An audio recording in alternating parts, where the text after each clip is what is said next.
ായ ഒരു വിഭാഗമാണ് വേങ്ങരക്കാർ. കാരണം അതിന് വിദ്യാഭ്യാസത്തിൻ്റെ കുറവാണ്. അതിന് ചരിത്രപരമായ ഒരുപാട് കാരണങ്ങളുണ്ട്. ആ കാരണങ്ങളിലേക്കൊന്നും കടക്കുന്നില്ല. ഒരുപാട് കാരണങ്ങൾ. ആ വിദ്യാഭ്യാസം അവർക്ക് കൊടുക്കുക. 4 വർഷം കൊണ്ട് ഞങ്ങളുടെ പഞ്ചായത്തിൽ നിന്ന് SSLC പരീക്ഷ എഴുതുന്ന മുഴുവൻ വിദ്യാർത്ഥികളും എ ഗ്രേഡോട് കൂടി പാസ്സാകുക എന്നതാണ് ഞങ്ങളുടെ ഈ പദ്ധതിയുടെ ഒരു ലക്ഷ്യം. അതിനുശേഷം പഞ്ചായത്തിൽ നിന്ന് നമ്മൾ സാധാരണ വേങ്ങര പഞ്ചായത്തിൻ്റെ ഒരു പ്രത്യേകത 18 വയസ്സ് തികഞ്ഞാൽ ഉടനെ പാസ്പോർട്ട് എടുക്കുക, അതിനുള്ള ചിന്തയാണ് ആൺകുട്ടികൾക്ക്. അവരെ പാസ്പോർട്ട് എടുത്താലും വിദേശത്തേക്ക് പോവുകയാണെങ്കിൽ പോലും നല്ല വിദ്യാഭ്യാസം കൊടുത്ത് മനുഷ്യ വിഭവശേഷി വളരെ പ്രയോജനപ്രദമായ രീതിയിൽ വിനിയോഗിക്കാനും അതുവഴി പ്രാദേശിക സാമ്പത്തിക വികസനത്തിന് ഊന്നൽ നൽകാനുമാണ് ഞങ്ങൾ ഈ പദ്ധതി ഉദ്ദേശിച്ചത്. 2 കോടി രൂപയോളം നിങ്ങൾക്ക് പ്ലാൻ ഫണ്ട് കിട്ടിയിരിക്കുന്നു. ഇവിടെ സാധാരണ വരുന്ന പഞ്ചായത്തുകൾക്കെല്ലാം 1 കോടിക്ക് താഴെ കിട്ടാറുള്ളൂ. നിങ്ങൾക്ക് 2 കോടി, ഏതാണ്ട് 1,99,00,000 രൂപ നിങ്ങൾക്ക് പ്ലാൻ ഫണ്ട് വന്നിരിക്കും. താങ്കൾ തന്നെ ഇവിടെ പ്രസംഗിച്ചപ്പോൾ പറഞ്ഞു 4 കോടി രൂപയുടെ ആസ്തി വെച്ചുകൊണ്ടാണ് നിങ്ങൾ പദ്ധതികൾ നടപ്പിലാക്കുന്നത്, അല്ലേ? അപ്പോൾ ഇത്രയും പണം ഏതെല്ലാം പദ്ധതികൾ വഴിയാണ് നിങ്ങൾക്ക് വരിക? 2 കോടി എന്നത് സാധാരണ ഒരു വാർഷിക വികസന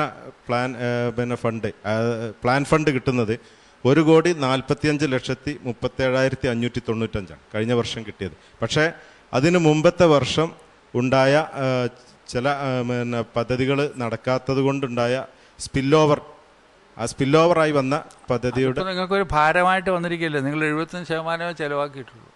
75%.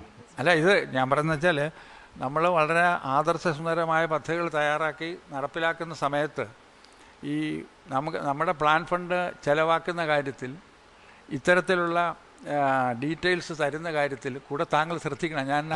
അത് അവിടെ ഉണ്ടായത് നമ്മൾ ഈ ജലസേചന സൗകര്യം വർദ്ധിപ്പിക്കുന്നതിന്, കാരണം തരിശുഭൂമി കൃഷിയോഗ്യമാക്കാനുള്ള പദ്ധതിക്ക് പ്രാമുഖ്യം കൊടുത്ത് കൃഷി മേഖലയിൽ പ്രാമുഖ്യം കൊടുത്തപ്പോൾ ജലസേചന സൗകര്യം വർദ്ധിപ്പിക്കുന്നതിന് കുറച്ച് VCB ഉൾപ്പെടെയുള്ള കുറച്ച് പദ്ധതികൾ ആവിഷ്കരിച്ചു.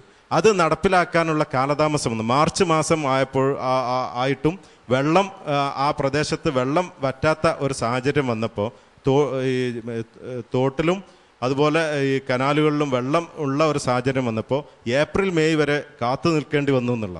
അതുകൊണ്ടാണ് ആ പദ്ധതി സ്പില്ലോവർ. ഞാൻ താങ്കളെ വീണ്ടും അനുവദിക്കുകയാണ്. കാരണം ഞങ്ങൾ എല്ലാവരും കൂടെ വളരെ രൂക്ഷമായി താങ്കളെ പല കാര്യത്തിലും വെട്ടിലാക്കത്തക്ക രീതിയിൽ സംസാരിച്ചിട്ടാകുന്നൊക്കെ താങ്കൾ സുന്ദരമായി രക്ഷപ്പെട്ട് വരുന്നുണ്ട്. ഞാൻ താങ്കളെ അങ്ങേറ്റം അനുവദിക്കുക. ഒന്നാന്തരം ഡിഫൻസ്. പക്ഷേ ഞാൻ ആ ഡിഫൻസിനെ അംഗീകരിച്ചുകൊണ്ട് തന്നെ പറയുകയാണ്, താങ്കൾ ഇക്കാര്യത്തിൽ കൂടുതൽ ശ്രദ്ധിക്കണം. ആകെ അംഗങ്ങൾ 2758 പേരല്ലേ സ്ത്രീകൾ കുടുംബശ്രീയിൽ ആണ്. അതിൽ സ്വയം തൊഴിൽ സംരംഭകരായി മാറിയത് 110 പേരേ ഉള്ളൂ.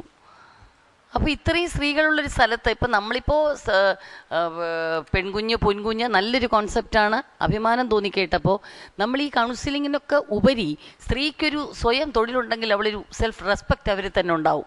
അപ്പം ഇത് സ്ത്രീകൾ വളരെ പിന്നോക്കമാണ് അവിടെ നോക്കിയിട്ട്. അതെന്തേ അങ്ങനെ പറ്റിയത്?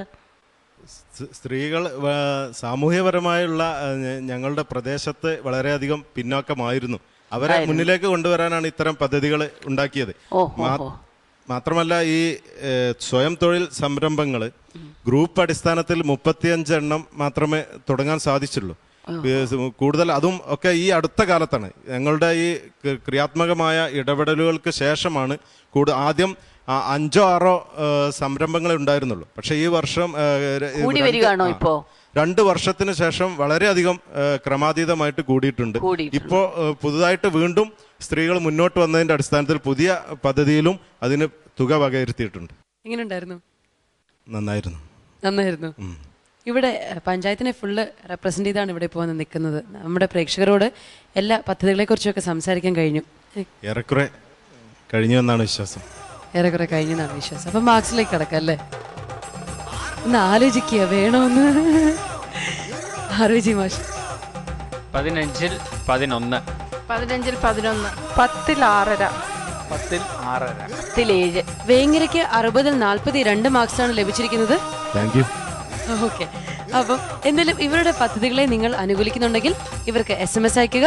SMS അയക്കേണ്ട format GKE space VGRA space 10 നിങ്ങൾ നൽകുന്ന മാർക്സ് 5-3 7252 എന്ന നമ്പറിലേക്ക് അയക്കുക. കുഴിച്ചു നോക്കിയാൽ ചരിത്രം കാണാം. കുട്ടിപ്പാപ്പൻ പറഞ്ഞു. ആനിയുടെ മനസ്സ് പറയുന്നു വിലപിടിപ്പുള്ളതെല്ലാം മണ്ണിനടിയിലാണ് കിടക്കുന്നതെന്ന്. വിലപിടിപ്പുള്ള ആൾക്കാർ, ചിന്തകൾ, സ്വപ്നങ്ങൾ ഇവയാണ് പിന്നീട് മാണിക്യക്കല്ലുകളായി മാറുന്നത്. കേരളീയ ഗ്രാമങ്ങളിലെ മാണിക്യക്കല്ലുകൾ തേടിയുള്ള യാത്ര ഗ്രീൻ കേരള എക്സ്പ്രസ് തുടരുകയാണ്. വീണ്ടും കാണുന്നവരേക്കും നന്ദി, നമസ്കാരം. ശുചിത്വ കേരളം, സുന്ദര കേരളം, ഗ്രീൻ കേരള എക്സ്പ്രസ് നിങ്ങൾക്കായി അവതരിപ്പിച്ചത് ശുചിത്വ മിഷൻ. എന്റെ കേരളം മാലിന്യമുക്തം.